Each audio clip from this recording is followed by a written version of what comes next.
Okay, hello everyone. In this video will be the first video to my machine learning series for through mathematics, and today we will be discussing the part 1 of linear algebra for machine learning. So I'm getting this curriculum from the Mathematics for Machine Learning, the book by Dr. Deisenroth and all. And yeah, this is part 1. So we will be covering systems of linear equations, matrices, solving systems of linear equations, and vector spaces. So let's start. So we are both taking algebra 2, and we can all just start somewhere, right? So system of linear equations. Oops, wrong pen.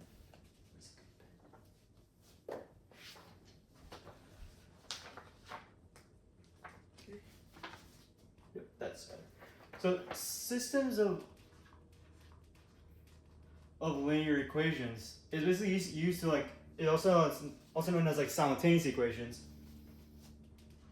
and it's used to solve for multiple variables, right? So let's say you have some kind of system, let's say ax0 plus bx1 equals c, dx0 plus ex1 equals f. You're given the constants a, d, b, e, and cf, and we're trying to solve for x0 and x1. What we can do is that we can just isolate for x1, then solve for x1, then solve for x0. Solve for x0, then solve for x1. Or you can do it vice versa, right? Isolate for x0 and then do the same thing all over again. So the real issue is that in machine learning, it is a challenge to just be able to optimize these coefficients a, b, d, and e such that it is actually quite massive amounts of coefficients that we have to determine. So we can't just isolate for all of these variables and just determine these coefficients. That's gets really inefficient and will waste a lot of computational resources. So we want to make everything as efficient as possible, and that's when we start to use matrices. So what matrices are is that they're basically these just entries of data that are able to. They have actually multiple representations, but in this case, they can be used to represent these systems of linear equations. So what we can do is use a matrix A, call it A with the uppercase A, which is a general notation rule for matrices, equal to A, B, D, and E, and we can let the vector x, and the general notation for vectors is a lowercase, and sometimes, especially in physics and or math, with a arrow icon on the top. I'm just going to use our arrow icon, equal to x0 and x1. What we can do next is that we can transform, and also we'll say this last vector, we can just call this b, which also vector is equal to cf. We can transform this vector and this whole expression into a x equals b, right?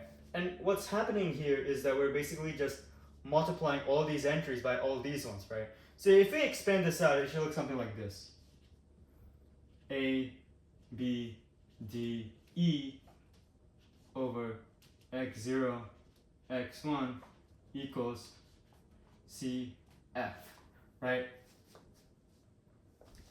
I'm checking if this looks okay. So then we can expand it out like this. So what we can do is that x0 multiplies by a, x1 multiplies by b, add those together, you get c, and you do the same for d, e, and again with x0 and x1.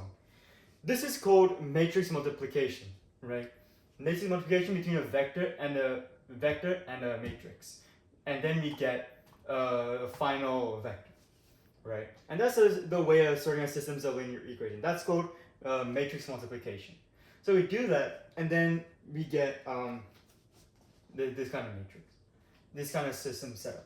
Now the real question is that given this setup, how do we solve for x0 and x1?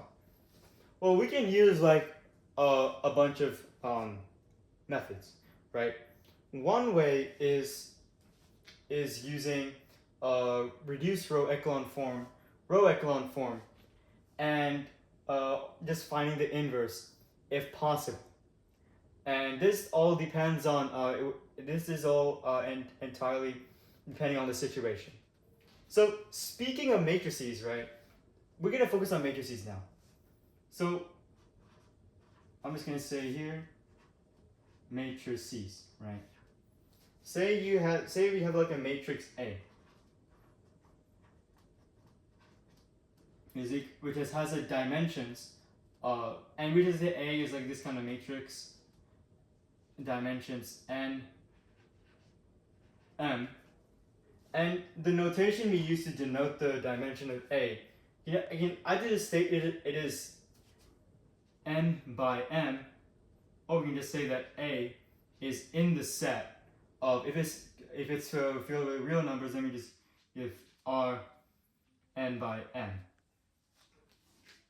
So yeah, so that is how we denote a matrix. So here are the properties of matrices, right? So the first thing that the first step things are A is addition in matrices, right? So addition and subtraction.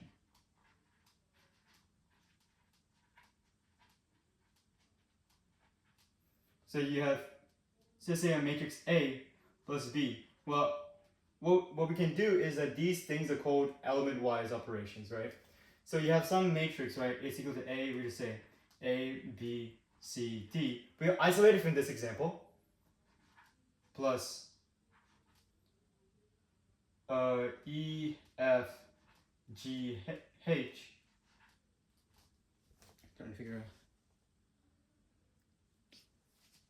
We can say that it is equal to A plus E, B plus F, C plus G, and D plus H. So you basically just like apply to all of these elements to get the final element. The only way you can add two matrices, as you can see, is only if the sides, if the dimensions are the same, right? Because then there will be some elements in any of the matrices that can be left out, and then the operation won't be possible at all. This is same to subtraction as well. Let's say if you're subtracting two matrices, all we have to do is just do a subtraction. And it's the same condition that matrix A and B have the same dimensions. So what about matrix multiplication, as I discussed before? So matrix multiplication is basic. So let's say you have a matrix A B, right? So matrix A B we'll just say matrix A is A B C D E F G H I, and B is we'll just say it's a 3 by 2 matrix, right? 3 by 3, yeah, 3 by 2 matrix. Say E H I, and we'll just say it's all the same variables: A B C D E F. It's fine now. So the way we can multiply these matrices is what we can do is we can represent A, B, and C as one row, D, E, F as another row, G, H, I as another row, and A, C, and E as a column, and B, D, E, F as a column. The final multiplication of these vectors is basically equal to like the sum of the products of each column together. So I'm gonna revisit systems of linear equations later. I'm just gonna rub this out. We will touch base on this again. So multiplication is basically just summing up the product of this matrix. That is called a dot product, right? So we just say A and B over here. A, B is equal to basically the sum of the product of A, B, C, and A, C, E. So it's A times A plus D times C plus G times E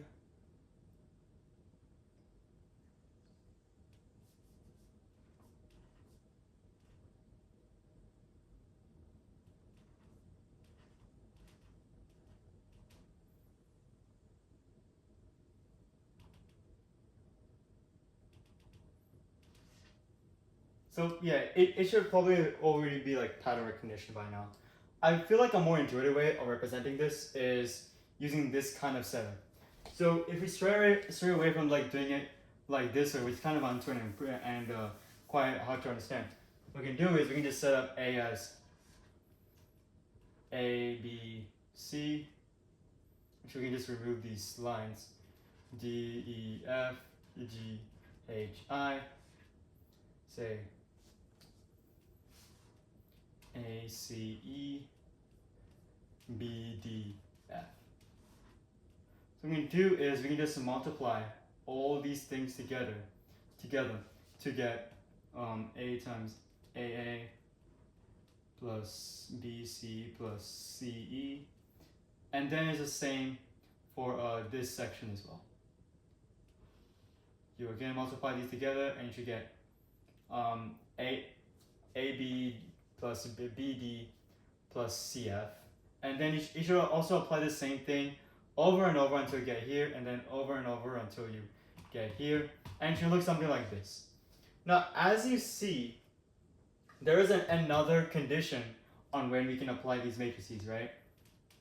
For any matrix, right, when we multiply A, B equals, we just say the final matrix is C.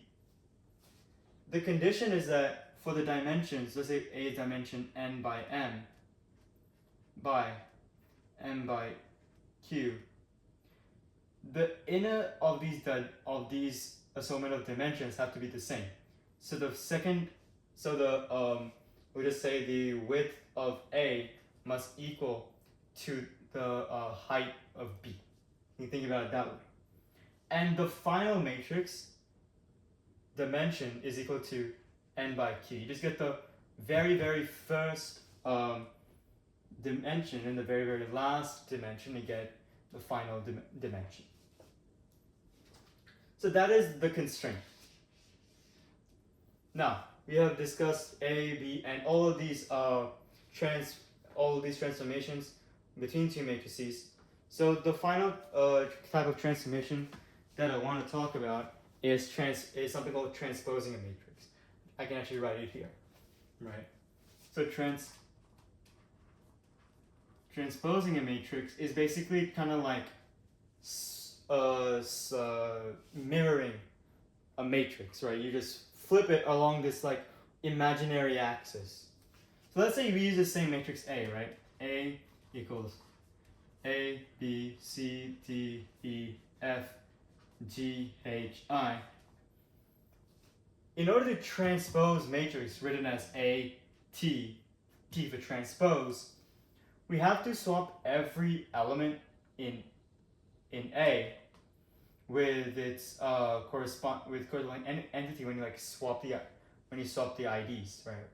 What I said was probably just like a bunch of probably didn't make any sense, but like what I mean is that we can represent A as equal to we're going to say one index, so A1 1 1 2 1 3 A 2 1 2 2 2 3 A 3 1 3 2 3 3, right?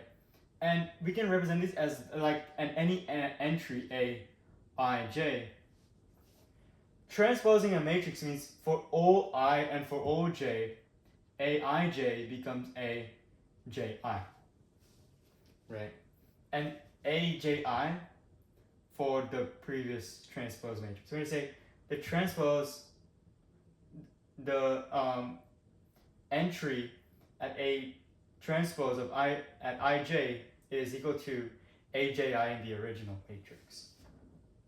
So what this means is, in this case, A transpose is equal to AEI. The reason why it's diagonal is because A11 becomes A11. You're just swapping the thing, but it's still in the same place. So the diagonal still stays the same. But what you get is DB, and then it's G, C, and H, F, and I. Right? This is the final transpose matrix. We literally just, what we did is we had this like imaginary axis here, and we literally just swapped everything, right, along this axis. And that is same for like any matrix. So what happens is that when you transpose a matrix, you also flip the dimensions as well. So A is in the set of R n by m. However, A transpose gets swapped and becomes R m by n. We're using a 3 by 3 matrix here, which is why A transpose didn't do anything. But this is generally the main setup. So we have covered addition and subtraction and matrix multiplication and transposing a matrix. Now it's time to get into the properties.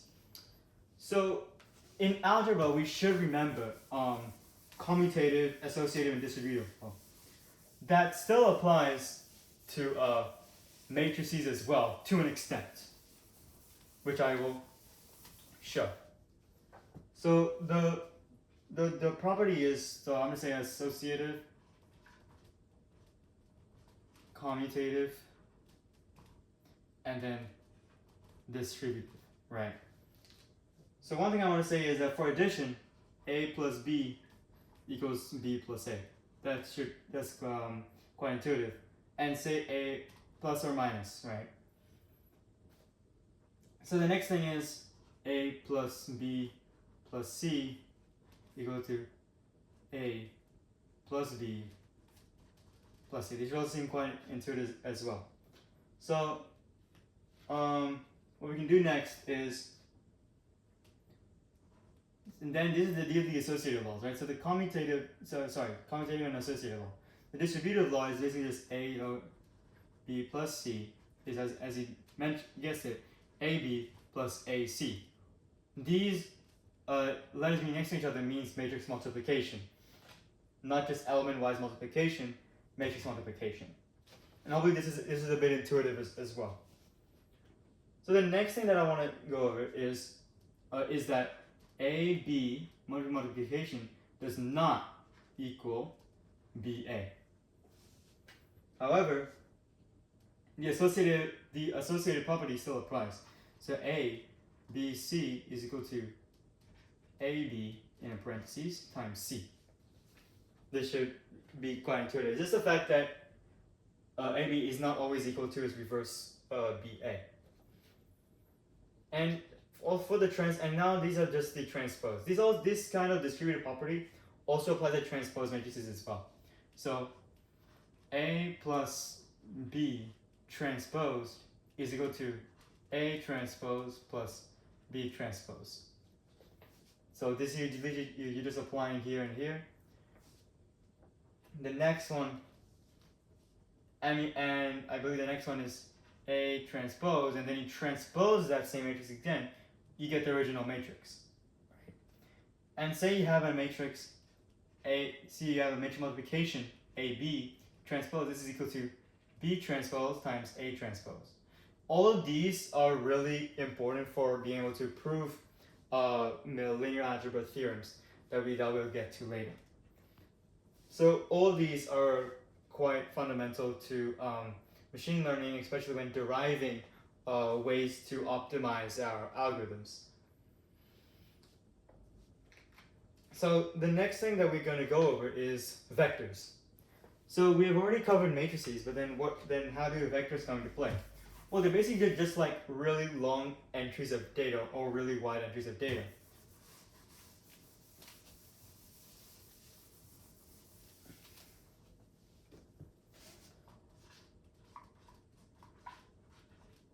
So what matrix? So sorry. So what vectors are is it as I mentioned before, they're just these really long entries, right? And we generally denote them by in the set R by n, where n is the length of the matrix.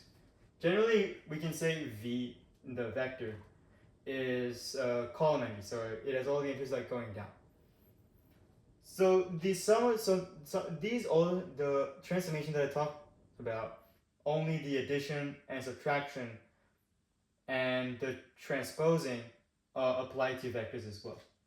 So vector, so we can just say a vector plus b vector is equal to just a0 plus b0 all the way to an plus bn. Same constraint, the dimension should be the same, and that's also for the same plus or minus as well. Now, matrix multiplication doesn't exist in the same way as in a vector. When we try to multiply two vectors together, we generally mean, other than element-wise multiplication, which is actually called the Hadamard product, we do something called a dot product. So we say the denotation is a dot b is equal to basically the sum of the product of each corresponding entry. Let's say the matrix A equal to 1, 2, 3, and the matrix B is equal to 2, 4, 6, right? The dot product of A and dot product and B equal to multiplication, add, multiplication, add, multiplication, add, right? So it's 1 times 2 plus 2 times 4 plus 3 times 6. We get 2 plus 6 plus 18, which is 26. Yeah, that's right, 26. So the next thing is the length of a vector, or known as the magnitude. Sorry, not the length, because you already said this for this thing, is the magnitude of the vector. Because vectors are not only entries of data, but they're also they're also like projections in space as well. So let's say we use this example of a vector here, right? Let's say we just use 1 and 2. So we say A in vector 1, 2 is projected into space, is on a regular Caucasian plane of 2D, because its dimension is only 2, right? So it'll probably look something like this: 1, 2, right? The magnitude referred to the length of this segment over here, denoted by A, is equal to, using the Pythagorean theorem called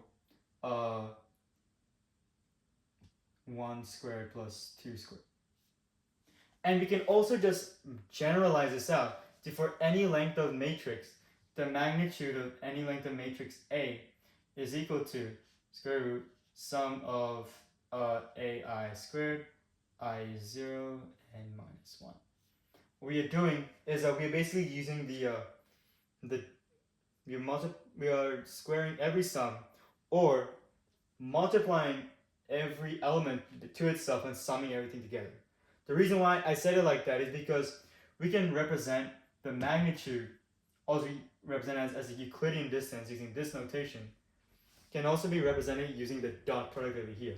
Why? Well, it's basically just like you're putting the dot product of A onto itself and you're square rooting that. So we can also say that the magnitude of A squared is equal to the square root of A transpose A. A this guy. Now we can push this to make it become this A transpose A, right? So this is the general thing we see is that, okay, we know this is a dot product. This is the general notation used to represent a dot product, and generally stray away from this. So what we can basically say is that A squared is equal to A transpose A. So yeah, that's basically it. Now the second thing is that the dot product, as I mentioned here, actually has a better relation with this product, with the magnitudes there.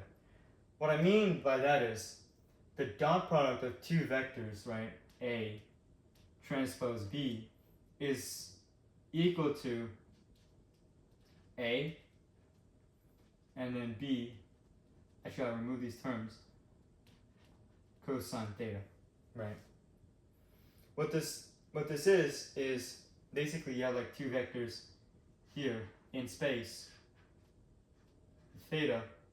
The dot product represented by these, the dot product is equal to this expression over here, right? So it's a length and then cosine theta, right? And there is an inequality that we can use to get out of this, which we can cover later. But yeah, that is basically it. So as you see, the transpose is basically just flipping it along this axis here. So 2 goes over here, and then this matrix becomes A transpose is 1, 2, right? It should be pretty simple. And this is for like any length as well, your any length this way as well. Generally, we denote this as like a row vector and this as like a column vector as well. So this is basically the how these vectors work. So I believe anything, we will cover this into the next video as well. But we haven't fully covered linear algebra yet, and that will be for part 2. So thank you everyone. I hope you learned a lot, and have a great day.